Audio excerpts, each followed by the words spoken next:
છેલ્લા 9 દિવસથી જામનપાડા સ્થિત પ્રસિદ્ધ સ્થાન શ્રી ઘોડેશ્વરી માવલી માતાના મંદિરે ચાલી રહેલી વિશ્વવિખ્યાત કથાકાર પૂજ્ય શ્રી પ્રફુલ્લભાઈ શુક્લની 888મી મહાનવરાત્રિ રામકથાને આજે રામ રાજ્યાભિષેકની કથા સાથે વિરામ આપવામાં આવ્યો હતો।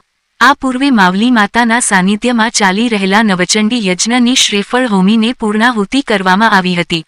નિત્યક્રમ અનુસાર શ્રોતાજનો દ્વારા પોથી તેમજ તુલસી પીઠનું પૂજન કરવામાં આવ્યું હતું।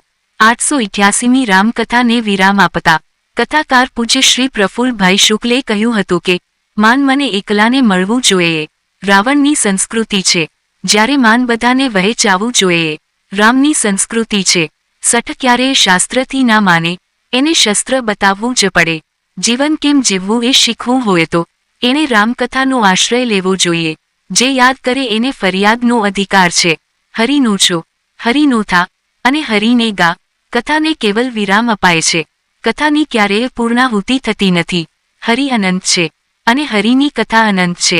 આજે કથામાં નવ યુવાન કથાકાર કશ્યપભાઈ જાની, બિપિનભાઈ પટેલ, જશવંતભાઈ પટેલ, બચુભાઈ પટેલ અને મહેમાનો પધાર્યા હતા, જેમનું સ્વાગત આયોજકો દ્વારા કરવામાં આવ્યું હતું। કથાકાર કશ્યપભાઈ જાની દ્વારા પ્રાસંગિક ઉદબોધન કરવામાં આવ્યું હતું। કથાને સફળ બનાવનાર સરપંચ શ્રીમતી કોકિલાબેન કરશનભાઈ પટેલ, ઉર્મિલાબેન જગુભાઈ ગાવિત, સુરેશભાઈ દળવી, અશ્વિનભાઈ ભેંસરા, ઘોડેશ્વરી મહિલા સખી મંડળની બહેનો, આચાર્ય ગુણવંતભાઈ વિપ્રનું કથાકાર પ્રફુલ્લભાઈ શુક્લે તુલસીપીઠ પરથી વિશેષ સન્માન કરવામાં આવ્યું હતું। સંગીત વૃંદ ધનસુખભાઈ, મિનેશ પટેલ, બિપિન પટેલ, કિશન દવે, પ્રતિક પટેલ દ્વારા રાસ ગરબાની રમઝટ બોલાવવામાં આવી હતી। વિશાળ સંખ્યામાં ભાવિક ભક્તો સજળ નેત્રે ભાવુક બન્યા હતા।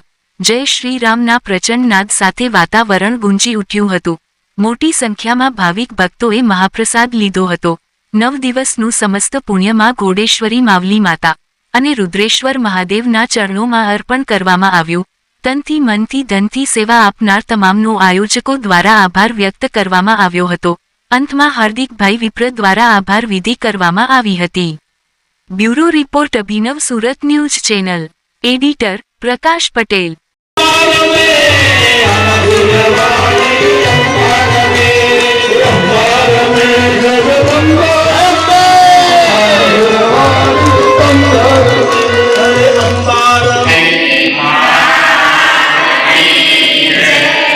જામનપાડાના ડુંગર પર બિરાજેલી ઘોડેશ્વરી માવલી માતાના શરણે આજે 9મા દિવસે રામકથા વિરામ પામે છે। મહા મહિનાની નવરાત્રિમાં એક અદ્ભુત સંયોગ અહીંયા રચાયો। 9 દિવસ નવચંડી યજ્ઞ થયા, 9 દિવસ ભંડારો ચાલ્યો, મહાપ્રસાદ, હજારો લોકોએ માતાજીનો પ્રસાદ લીધો અને આજે રામકથાને વિરામ આપીએ છીએ। આ મંગલ પ્રસંગે અમારા યુવા કથાકાર, જેમણે હમણાં જ જીવનની પહેલી કથા કરી એવા કશ્યપભાઈ જાણી પણ 2 શબ્દો ઉદ્બોધન કરશે। બોલો માવલી નમો દેવી મહાદેવી શિવાય સતતમ નમઃ નમઃ પ્રકૃતિ વજ્રાય નિયતા પ્રણતા સ્મૃત।